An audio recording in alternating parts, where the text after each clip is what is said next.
As famous Celtic careers go, 2 years would not seem to be a huge amount of time. Yet one man's short period at the club has been written into folklore, with songs still sung decades after his time in green and white came to an end. And even after his death, he continues to have an influence in modern-day sporting discussions concerning the health and safety of footballers. This is the story of Billy McPhail, scorer of arguably the most famous Celtic hat-trick of them all. William Simeon McPhail, better known simply as Billy, was born in the north of Glasgow on the 2nd of February 1928. He loved football, especially playing with his older brother John, who also went on to star for Celtic. After being educated at St Mungo's Academy, Billy's first footballing destination took him south of the River Clyde, where he turned out for Queen's Park, first doing so in 1944 when aged 16. Playing at Hampden Park, McPhail showed huge promise and was clearly destined for bigger and better things. During this early stage of his career, he was given the nickname Teasy Weasy, a reflection of his agile movement and ability to evade defenders.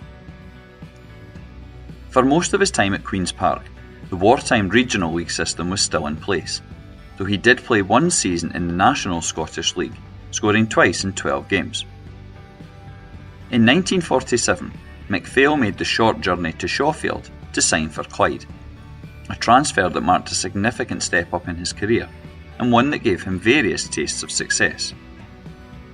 At this point, Clyde were a better prospect for McPhail than Celtic. In season 1947-48, the Bully Wee finished 6th in the league, whilst the boys needed a final day victory to definitely avoid relegation. Billy established himself as a prolific scorer, netting 90 goals in 137 league appearances. During the 1951-52 season, he finished as top scorer in Division 2, and his team won 3 cups: the Glasgow Cup, the Charity Cup, and the Supplementary Cup. In fact, McPhail achieved the unusual feat of scoring in all 3 cup finals. It wasn't to be the only cup final treble with which he would be associated. Despite these positive experiences, his time at Shawfield was not without difficulty. Recurring injuries interrupted his progress, an issue that would remain constant throughout his career. Anecdotally, this issue stands out when researching McPhail's life. While investigating his time at Clyde, the very first search items returned on the British Newspaper Archive describe him being taken to hospital with a badly swollen knee and, on another occasion, cracking an ankle bone. One game that he had to miss turned out to be bad news for Celtic as well as Billy. In 1955, McPhail's Clyde teammates faced the boys in the Scottish Cup final, with the Shawfield men claiming the trophy following a replay. Injury also prevented McPhail from receiving international honours. He was never capped for Scotland, and on the one occasion he was called up, had to withdraw owing to an ailment. He did, however, turn out for various other sides, including the Scottish B League 11 and a Scotland 11, scoring goals in those appearances. It wasn't just Clyde that McPhail represented. In an era of national service, he was called up to the army in 1948. During this time, he played for military teams as well. Billy's showings at Clyde made him hot property, and various teams were interested in securing his signature. He was linked with Hearts and also turned down a big money move to East Fife, at a time when the McPhail men were one of Scotland's most successful clubs. McPhail himself put in a transfer request, although was said to have told the Clyde directors that he didn't want to go to England, despite interest from down south. Instead, like his previous transfer, he ended up making a very short journey, one that included a family connection. In May 1956, Billy signed for Celtic for a fee of £2,500. The move was significant both professionally and personally because his elder brother John McPhail had previously captained the club. However, rather like ships passing in the night, the two men did not get to play together as John departed the club at the same time as his younger brother arrived. John's popularity with fans ensured that Billy would receive a warm welcome at Celtic Park, although there were some concerns about his injury record and the impact this might have. McPhail's first season at Celtic proved to be highly significant. Although the Celts did not win the League or Scottish Cup, they did celebrate their first League Cup trophy. This competition would define Billy's Celtic experiences. It was in the League Cup that he made his Celtic debut, doing so in a 2-1 victory for the Celts against Aberdeen in August 1956. Within a week, he had his first goal, coming in a victory over East Fife in the tournament. Billy's goals helped take the Celts to the League Cup final, where they faced Partick Thistle. The first tie ended in a scoreless draw, meaning a replay was needed. Celtic made no mistake this second time and won 3-0, with McPhail scoring 2 of the goals. His League Cup experiences gave him acclaim from the supporters. As well as his cup final double, Billy scored 8 times across 11 matches, emphasising his importance. However, the same old problems also reared their head. As much as McPhail had settled well into the team, he also missed large parts of the season owing to an ankle issue, which made it harder to build a proper partnership with his teammates. Still, helping Celtic win the League Cup meant he could look back with satisfaction on his first season wearing green and white. The following season would prove to be even more momentous, again due to this same competition. The crowning moment of Billy McPhail's Celtic career came at Hampden Park on the 19th of October 1957. Playing against Rangers in the League Cup final, the match has become a renowned part of the Celtic story. In advance of the final, Rangers should have been paying attention to Teasy Weezy's scoring streak.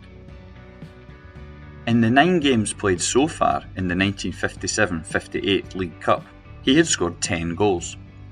And just weeks before the final, the Celts played a friendly against Israeli side Hapoel Tel Aviv, with McPhail grabbing a hat-trick. Having won the League Cup for the first time the previous season, Celtic wanted to retain their prize. But they went into the match as underdogs, with Rangers very much the favourites to claim victory. The final attracted over 80,000 spectators and took place under warm and sunny conditions, leading to its nickname, Hampden in the Sun. It was a truly magnificent occasion when the Celts set a British Cup final record score by hammering the Ibrox men 7-1. The whole Celtic team were celebrated, but especially Billy McPhail.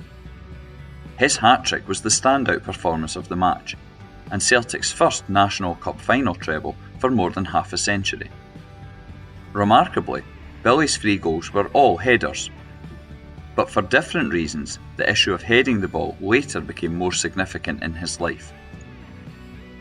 Scoring a final hat-trick against Rangers was something Billy might have partly learned from his older brother John. In the 1950 Charity Cup final, also known as the Danny Kaye final owing to the presence of the American actor, Celtic beat Rangers 3-2.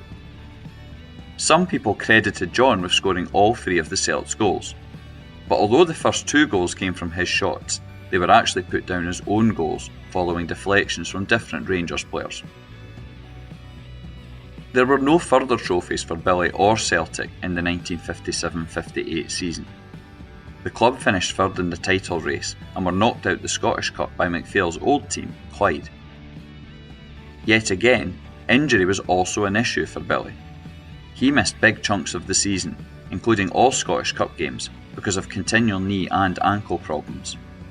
And this matter would ultimately bring an end to his time at Celtic Park. At the start of season 1958-59, Billy was playing in a trial match. These games took place each year during pre-season and were a chance for Celtic to look at new players. Unfortunately, during this fixture, McPhail damaged the lateral cartilage of his right leg. This issue had previously forced him to have an operation, and combined with ongoing ankle pain meant he could no longer play football. By the end of August 1958, Celtic had agreed to cancel the player's registration and he had played his last game. Despite only wearing green and white for 2 seasons, McPhail's impact on the club was significant. He played 57 times, scoring in 2/3 of these matches. In particular, his goals in the 1956 and 1957 League Cup finals allowed Celtic to win both these games. After retiral, he largely disappeared from public view, although did have a short spell as a commentator for STV. However, the main subject which again brought him to wider attention related to his time in football. Football-related injuries had blighted much of Billy McPhail's playing time, and they ended up influencing his retirement too. He had been celebrated for his ability to header the ball, not least for those 3 final goals against Rangers in October 1957. However, in older age, Billy developed a neurodegenerative condition, which he attributed to repeated heading of the ball during his playing career. The link between heading footballs and neurological problems such as Alzheimer's disease has been well documented. Some studies suggest that footballers can be 5 times more likely than non-players to develop the condition, although modern balls that weigh less may help reduce these effects. In the late 1990s, McPhail began a legal challenge against the government. He hoped to get compensation for the brain damage that he had suffered, which he classed as an industrial injury from heading balls. The player himself said, "I'm a hopeless way because my brain has been half flattened." Although he eventually lost this legal case, it did help raise awareness of the matter, and numerous other players have publicised this since then, often citing McPhail's actions as an inspiration. These brain injuries hindered the rest of Billy's life, and then on the 4th of April 2003, when aged 75, he died. A later coroner's report attributed this to the effects of heading the ball, despite the fact that Billy had lost his legal case. McPhail's time in the hoops lasted for only 2 years, and ended decades ago. Yet even now, fans will still celebrate his contribution, particularly those 3 goals when Hampden was drenched in sunlight. One song commemorating this moment includes the lines, "All my days I will sing in praise of the Celtic team that played that day." As long as supporters continue to remember that remarkable final, Billy McPhail will have a treasured place in the Celtic story. If you want to learn more about Celtic history, follow Hail Hail History on Twitter X and Blue Sky. You can also take part in free Celtic walking tours. Visit celticwalkingtours.wordpress.com for more information.